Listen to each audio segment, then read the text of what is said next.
Admiral Marcus Kane stood on the bridge of the EFS Retribution, staring at the tactical hologram displaying the remnants of what had once been the Kellerai homeworld, where a thriving civilization of 3 billion beings had existed just 6 months ago.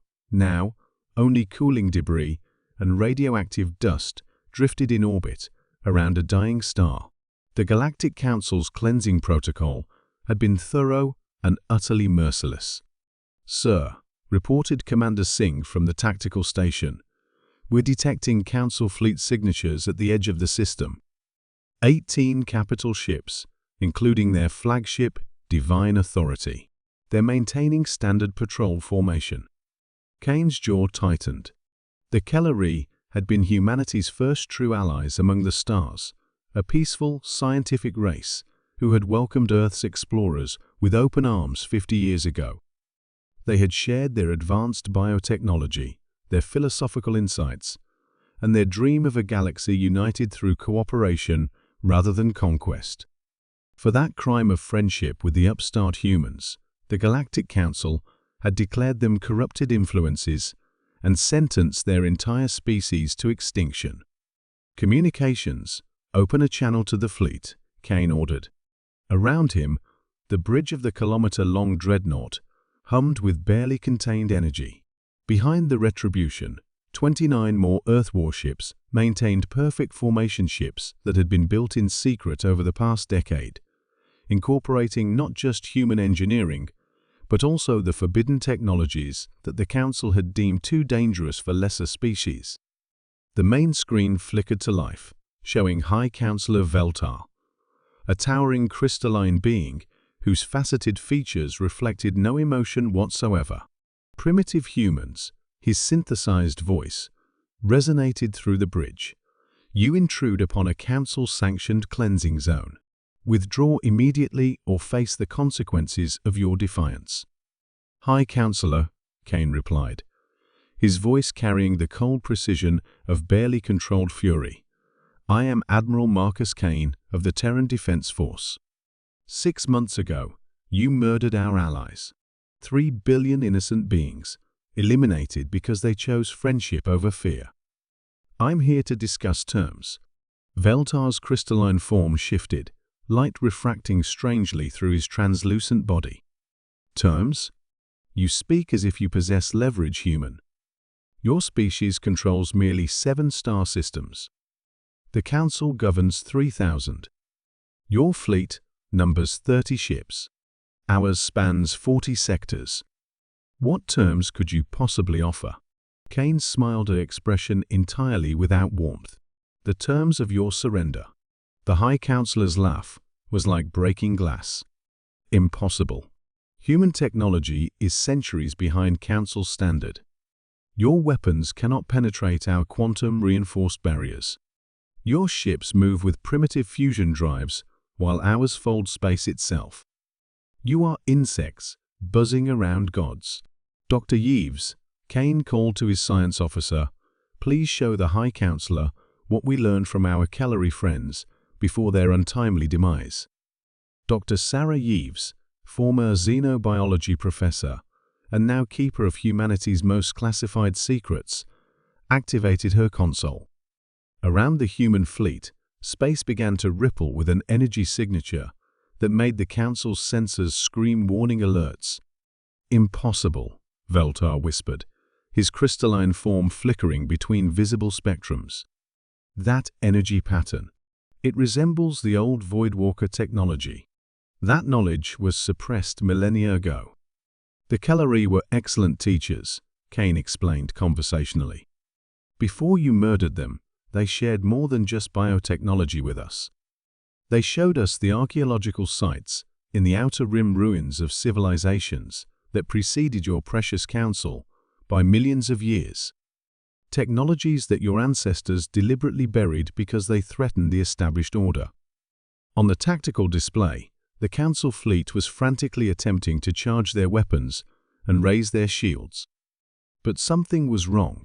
Their energy readings were fluctuating wildly, as if space itself was refusing to cooperate with their systems. "You see," Dr. Yves continued, The Voidwalkers didn't just build better weapons or faster ships. They learned to manipulate the fundamental constants of physics itself. Gravity, electromagnetic force, strong and weak nuclear forces, all merely suggestions when you understand the underlying quantum architecture of reality. Around the Council flagship, gravity began to reverse. The massive vessel, designed to operate in the controlled physics of Council space, found itself being pulled apart by forces that violated everything its builders thought they knew about the universe. This is forbidden knowledge. Veltar's voice cracked with digital distortion as his ship's systems failed. The Council suppressed these technologies for the safety of all galactic civilization. No, Kane replied, his voice cutting through the chaos. You suppress them to maintain your power. You've spent 10,000 years convincing the galaxy that you are the pinnacle of evolution, the natural rulers of all creation. But the truth is, you're just another species that got lucky and found some old technology first. The divine authority was now completely helpless, its crew experiencing the novel sensation of being simultaneously weightless and crushed by gravitational forces that existed in directions their three-dimensional minds couldn't comprehend. Around it, the remaining Council ships were firing wildly, their weapons passing harmlessly through human vessels that had shifted their existence into quantum states where conventional energy simply couldn't interact with them. The Kalari understood something you never did, Kane continued, watching as his fleet systematically disabled the Council ships without destroying them. They believed that knowledge should be shared, that cooperation leads to advancement, that diversity of thought strengthens civilization. You saw that philosophy as a threat to your monopoly on power. Commander Singh reported from Tactical, all Council vessels disabled, sir. They're requesting quarter. Kane nodded. Grant it. Take them alive. He turned back to the screen, where Veltar's image flickered weakly. High Counselor, you will return with us to Earth. There, you will stand trial for genocide before a tribunal that includes representatives from every species you've cleansed over the millennia. You cannot. The Council's authority spans the galaxy. Your authority, Kane interrupted, was based on technological superiority and the galaxy's ignorance of alternatives.